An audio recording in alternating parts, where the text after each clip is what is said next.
Olá pessoal, graça e paz, é um prazer muito grande estar aqui com vocês no Summit de Encorajamento. Eu queria mandar um abraço aí para meu amigo pastor Elias Dantas e todos os demais preletores e amigos que irão participar deste evento, que tem por propósito encorajar, animar o seu coração, oferecer a você uma mensagem para que você prossiga, continue na sua caminhada, no trabalho e na missão que Deus tem te comissionado. Que o poder do Espírito Santo continue te motivando, que a palavra do eterno Deus continue te norteando.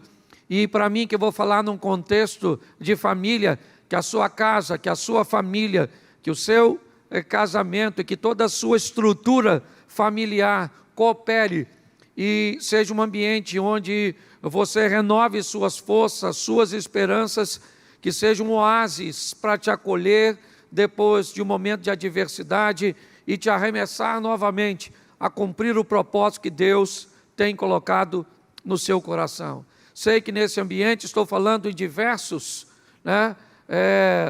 ambientes culturais no que diz respeito à família, mas para nós que temos a base cristã, nós vamos fundamentar os valores e os princípios na palavra de Deus. Então eu quero te motivar a manter um ambiente saudável, um ambiente salutar, onde a sua casa e a sua família esteja sempre firme, sustentada e amparada pelo Senhor. Vamos começar com uma oração. Senhor nosso Deus e Pai, em nome de Jesus, eu quero entregar agora a cada lar representado, a cada família, a cada casamento em Tuas mãos de uma forma muito especial. Pedir que o Teu Espírito Santo direcione essa palavra e que ela possa, ó Deus, auxiliar pessoas a prosseguir na sua caminhada, a conseguir forças para continuar.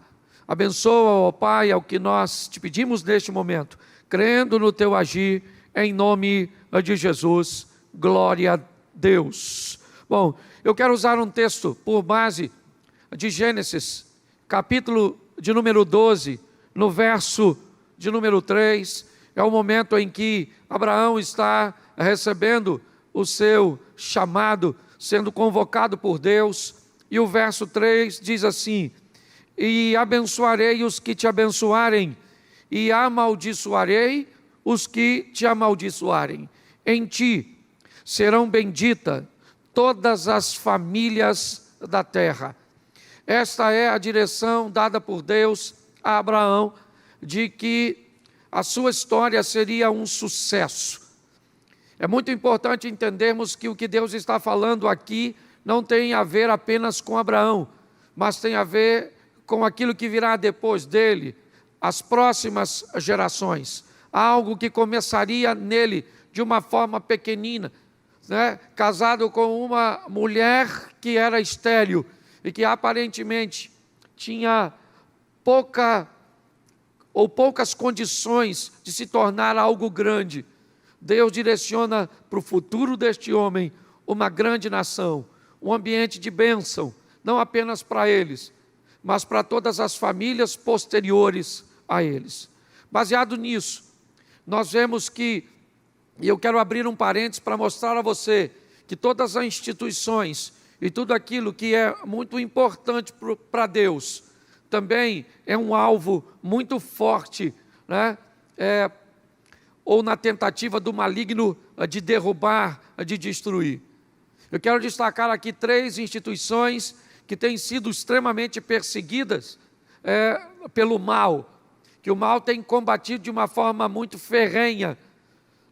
Uma delas é a igreja, aquela que leva a palavra de esperança, a palavra de salvação, aquela que apresenta a luz em meio às trevas, que apresenta o sangue de Jesus, o Salvador, e o nome que é sobre todo nome, o nome de Jesus, a palavra de Deus. E essa instituição, igreja, tem sido extremamente atacada, perseguida, e isso se deve ao seu nível de importância para Deus. Nós também olhamos o nosso sistema de ensino, ou seja, as escolas, desde suas bases até a pós-graduação. Vemos um ambiente onde o maligno busca perverter, desvirtuar, certo? Atrapalhar todo o contexto para que as pessoas que passem por ali sejam deformadas de bem cedo. E também olhamos a família, que também é uma instituição poderosíssima, como as outras já citadas, e que também sofrem com grandes perseguições. Então precisamos entender que famílias bem estruturadas, que famílias fortalecidas, elas criam um ambiente favorável para as próximas gerações. Muito mais do que apenas a minha felicidade, muito mais que apenas a felicidade do meu cônjuge, muito mais apenas que o ambiente da minha casa, o ambiente que me cerca. Eu tenho um nível de influência e de referência que serei para a grande nuvem de testemunhas que estão ao nosso redor. Precisamos inspirar pessoas e mostrar que famílias podem continuar unidas e, muito mais que isso, serem felizes, pois muitas pessoas já perderam essas expectativas. Então eu quero mostrar a você que tudo pode mudar se começarmos com uma boa escolha. Eu quero encorajar você hoje, que ainda não iniciou a sua família, a você que vai estabelecer um processo seletivo. Eu queria motivar você a estabelecer uma boa escolha de alguém que vai formar uma nova família ou um novo núcleo familiar. E para isso, eu quero usar o texto de Gênesis 24, 66, que diz assim: e o servo contou a Isaque todas as coisas que fizera. Verso 67, e Isaque trouxe-a para a tenda da sua mãe Sara, e tomou a Rebeca, e foi-lhe por mulher, e a amou. Preste atenção que nós estamos diante aqui do casamento de Isaque, do momento em que Isaque se une a Rebeca. E que ambiente essa união aconteceu? É isso que eu gostaria de olhar com você neste momento. Quando olhamos para esse ambiente, vemos Abraão, que está preocupado em uma esposa para seu filho Isaque. Ele então pega seu servo, seu criado, o Damasceno Eliezer, e faz com que ele viaje, faz com que ele vá em busca de uma esposa para seu filho. Há algumas restrições. Ela precisa ser daquele povo, ela precisa ser daquela família, ela precisa querer vir. Tem uma série de instruções que Damasceno vai receber de Abraão. Se ela não quiser vir, ele deve se sentir desobrigado daquela tarefa. Ele não pode conduzir Isaque para lá. É muito importante entendermos que parece muito complexo e, na verdade, nós precisamos dificultar um pouco o começo dos relacionamentos, oferecendo às pessoas critérios mais rigorosos, observações mais detalhadas, porque quando dificultamos a entrada, automaticamente estamos dificultando a saída. Quando dificultamos um pouco e criamos um ambiente seletivo para que as pessoas se relacionem, inevitavelmente, quando criamos situações mais fortes, mais consolidadas, emoções e sentimentos mais permanentes, inevitavelmente, o que com essa criação de aparente dificuldade no início dos relacionamentos, estamos dificultando lá na ponta também o divórcio, a quebra de tudo isso. O que nós estamos olhando aqui Damasceno, ele sai instruído, mas no caminho ele sabe que é uma grande missão. Ele está nada mais, nada menos que indo buscar a esposa para seu patrão. Me parece que Damasceno sabe que uma família bem estruturada traria para ele, como criado, como servo, um ambiente saudável. né? Um patrão, um chefe, um dono, uma patroa, alguém que se convivesse num ambiente sadio, um ambiente onde Deus estivesse governando, a vida seria mais fácil para o próprio Damasceno, Eliezer. Então, ele coloca Deus à frente, ele pede algumas diretrizes, ele faz não apenas o que Abraão orientou, mas muito mais do que isso, ele assume alguns compromissos com Deus para a escolha de uma esposa. Ele pede a Deus sinais, e quando ele chega no local destinado, os sinais começam a se cumprir. Ele é apresentado ao pai de Rebeca, ao irmão de Rebeca, e naquele ambiente ele conta toda a sua história, desde a orientação de Abraão, até tudo aquilo que ele também se propôs a fazer ao longo do caminho. E Rebeca era consultada para ver se queria viajar para ser esposa de Isaque. E quando eles estão voltando, Rebeca olha Isaque de longe, pergunta para Eliezer quem ele é. Ela desce então, cobre o rosto, Isaque chega.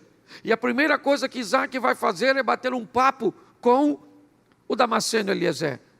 A gente olha e parece que assim que ela chegou, ele já pegou, já levou para a tenda e já consumou seu relacionamento, mas eu acredito que não é de uma forma tão imediata. O texto diz que Isaque vai conversar com Damasceno Eliezer, ele vai procurar saber como foi aquela escolha, como as coisas se desenrolaram, e depois de ouvir tudo, ele então pega Rebeca como sua esposa.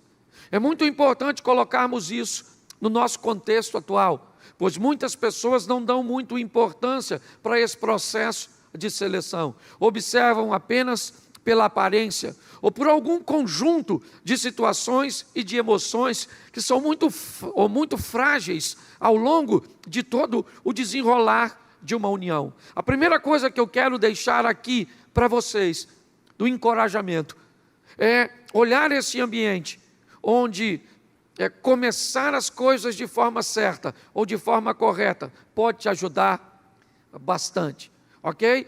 Para você que já está num ambiente um pouco conturbado, talvez porque não houve uma boa escolha, ou você não prestou muita atenção nesses critérios, eu digo a você, não desista do seu relacionamento. Prossiga nessa caminhada e entenda que o nosso Deus é um Deus de misericórdia e de oportunidade para que as pessoas mudem de vida. Mas o próximo nível, o nível 2 desse ambiente de encorajamento, é que pessoas para se unirem devem ter um nível de maturidade. É lógico que nós não podemos exigir das pessoas recém-casadas um nível alto de maturidade, pois é muito salutar, é muito saudável que o casal amadureça junto, que eles aprendam muitas coisas juntos, a lidarem com suas emoções, com todos os seus recursos, sejam eles financeiros, sejam eles emocionais, sejam eles espirituais. Entender que precisamos ter um nível de maturidade, e para exemplificar isso, eu quero mostrar a maturidade da família de Noé. Eu imagino Noé chegando em casa depois de receber a orientação de Deus. Ele chama sua esposa e seus filhos e narram para eles o projeto que Deus está preparando para toda a sua casa, para toda a sua família. Um ambiente onde a maturidade da esposa de Noé, a maturidade de seus filhos e de suas noras, de entrarem naquele ambiente, de entenderem que havia um propósito grande. Hoje, grande parte dos relacionamentos e das famílias pecam e sofrem muito por causa de imaturidade. Potencializam problemas pequenos, superdimensionam adversidades que na verdade nem são tão assustadoras assim, mas a inabilidade das pessoas de lidarem com os problemas, a falta de maturidade, elas acabam atrapalhando e muito. Eu tenho aprendido que ficar velho é obrigatório, mas amadurecer é opcional. Eu tenho aprendido que crianças não podem constituir família e não podem casar, porque não tem maturidade física para um relacionamento sexual, mas porque também não tem maturidades emocionais para gerenciar os conflitos familiares. Por isso, ficar velho é obrigatório. Por isso, amadurecer é opcional. E famílias fortes, bem estruturadas, precisam ser encorajadas a buscarem a maturidade, a entenderem, certo? Esse processo desafiador de trabalhar em algo grande, onde muitas vezes não vamos entender tudo, mas a maturidade nos faz trabalhar, agir, observar, e esse é o segundo ponto. O terceiro é unir forças. Entender que quando as adversidades aparecem, muito mais do que procurar um culpado, nós precisamos entrar na missão de resolver o problema. E aqui eu quero citar para vocês Lucas 2, 45. E como não o encontraram, voltaram a Jerusalém em busca dele. José e Maria estão com um sério problema. Jesus não está na comitiva deles. Jesus não veio de Jerusalém para Nazaré. Eles estão preocupados, eles estão alarmados. O filho, um menino de 12 anos de idade, ficou na cidade de Jerusalém sozinho. Eu gosto de como esse casal une suas forças.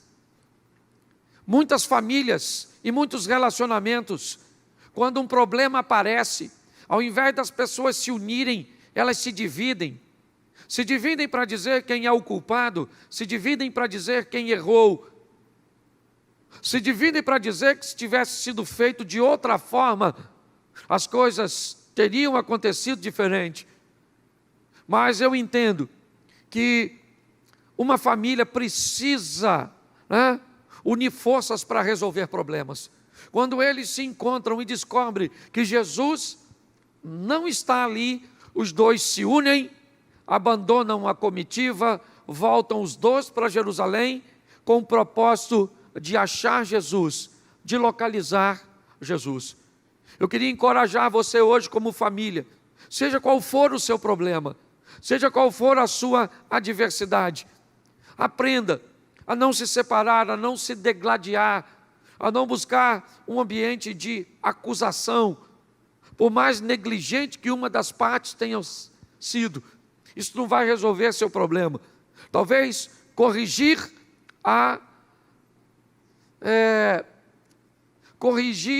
a incapacidade das pessoas de tomarem decisão, corrigir a negligência do outro, seja pelo menos o seu segundo passo, mas o primeiro seja resolver o problema, seja equacionar a situação. Nós precisamos encorajar pessoas a unir forças e não a dividir. O próprio Jesus disse: se um reino se divide, ele não subsiste. Se um casamento se divide, se um casal, se uma família se divide, o reino ou a casa não vai prevalecer.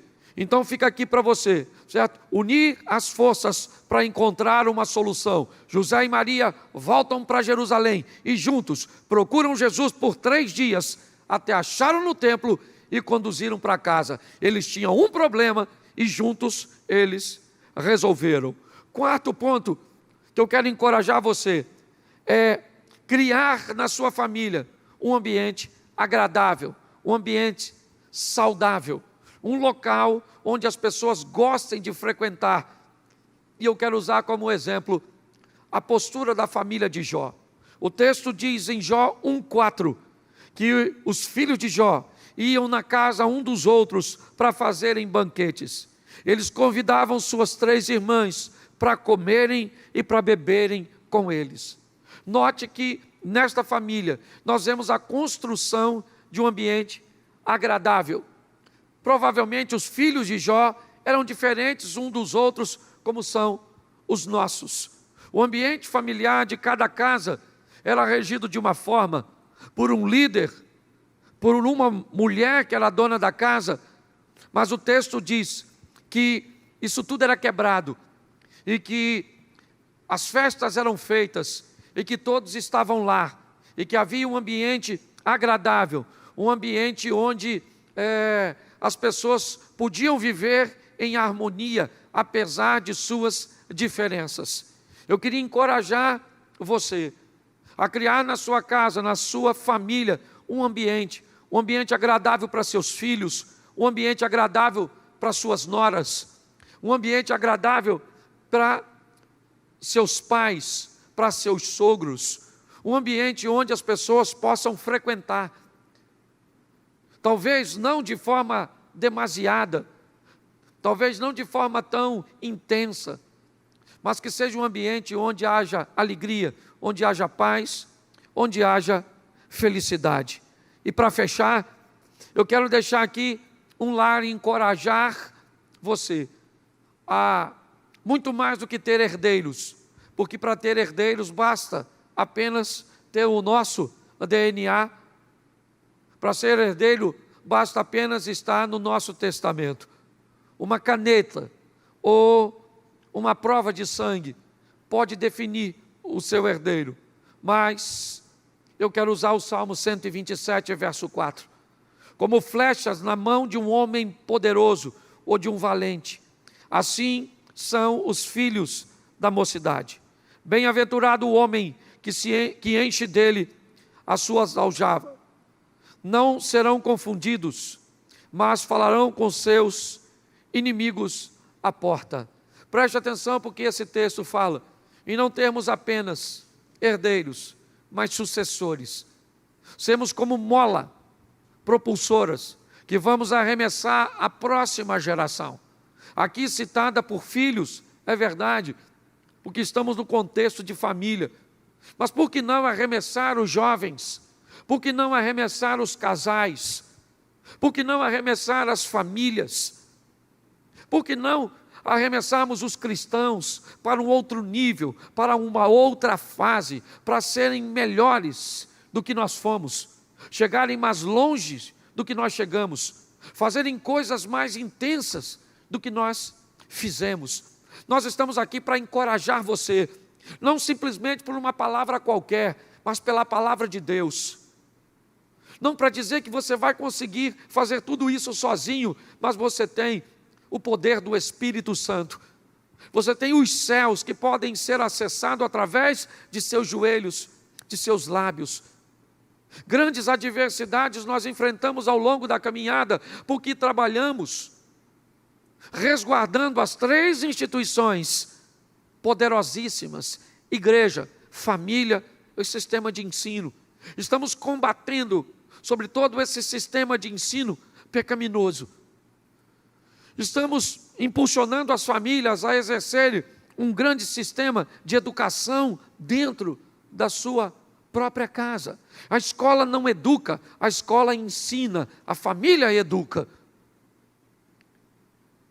E olhamos para todo esse contexto de escola, de família, de igreja, onde estamos engajados.